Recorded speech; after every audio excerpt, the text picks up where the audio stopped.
Saudara terkasih dalam Tuhan kita Yesus Kristus, seringkali kita mencari kebahagiaan di tempat-tempat yang salah. Dunia menawarkan gambaran yang serba materi tentang apa yang membuat kita dapat bahagia, yaitu kekayaan, kekuasaan, dan kesenangan secara instan.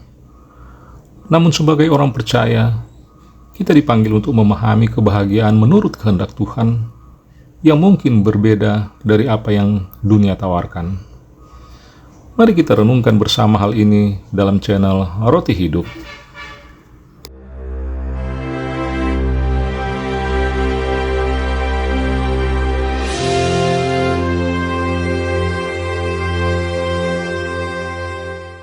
Saudara terkasih, judul renungan saat teduh hari ini saya beri judul Miskin di Hadapan Allah.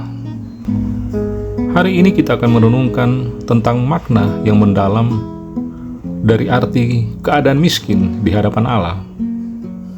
Dalam dunia yang seringkali mengejar kekayaan dan kekuasaan duniawi, penting bagi kita untuk memahami betapa pentingnya kita memiliki hati yang miskin di hadapan Allah. Mari kita membiarkan firman Tuhan untuk membimbing kita dalam pemahaman yang lebih dalam tentang makna yang sebenarnya dari miskin di hadapan Allah.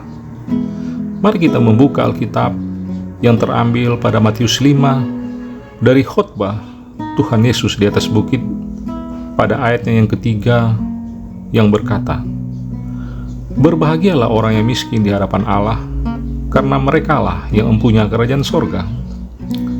Saudara terkasih, poin yang ingin saya sampaikan dari ayat ini adalah yang pertama, kesadaran akan ketergantungan kita kepada Allah.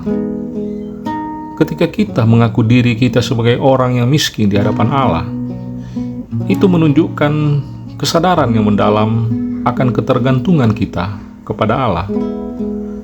Dalam Mazmur 86 ayat 1, Daud berkata, "Doa Daud, sendengkanlah telingamu ya Tuhan, jawablah aku, sebab sengsara dan miskin aku."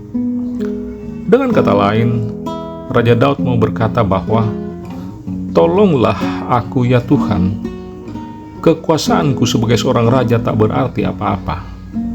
Aku sangat bergantung kepadamu." Ini adalah pengakuan bahwa Raja Daud atau kita saat ini tidak mampu melakukan apapun tanpa pertolongan dan kasih karunia Allah. Poin yang kedua yang ingin saya sampaikan adalah kerendahan hati dan pengakuan dosa. Menyadari keadaan kita yang miskin di hadapan Allah juga berarti memiliki kerendahan hati untuk mengakui dosa-dosa kita. Dalam Lukas 18 ayat 13 tentang perumpamaan orang Farisi dan pemungut cukai, seorang pemungut cukai berdoa dengan penuh kerendahan hati, dikatakan, "Tetapi pemungut cukai itu berdiri jauh-jauh, bahkan ia tidak berani menengadah ke langit, melainkan ia memukul diri dan berkata, 'Ya Allah, kasihanilah aku, orang berdosa ini.'" Saudara terkasih, mengakui dosa-dosa kita artinya bahwa kita mengakui bahwa kita sangat miskin secara rohani. Dengan demikian kita membutuhkan pertobatan dan pemulihan hubungan kita dengan Allah. Poin yang ketiga yang ingin saya sampaikan adalah membuka diri atas anugerah Allah. Ketika kita mengaku diri kita sebagai orang yang miskin di hadapan Allah, kita juga membuka diri untuk menerima anugerah dan kasih karunia dari Allah. Dalam Matius 5 ayat 3 yang telah kita baca tadi, Yesus berkata, "Berbahagialah orang miskin di hadapan Allah, karena merekalah yang menerima kerajaan sorga." Hati yang miskin di hadapan Allah adalah hati yang mengakui bahwa hanya dengan menerima Yesus Kristus sebagai juru selamat kehidupan manusia, kita siap untuk menerima anugerah keselamatan, yaitu kerajaan sorga. Dan ini hanya diberikan kepada mereka yang percaya kepada Yesus Kristus. Saudara terkasih, dunia menawarkan kekayaan dan kebahagiaan sementara. Mari kita merenungkan kembali makna yang dalam tentang menjadi miskin di hadapan Allah.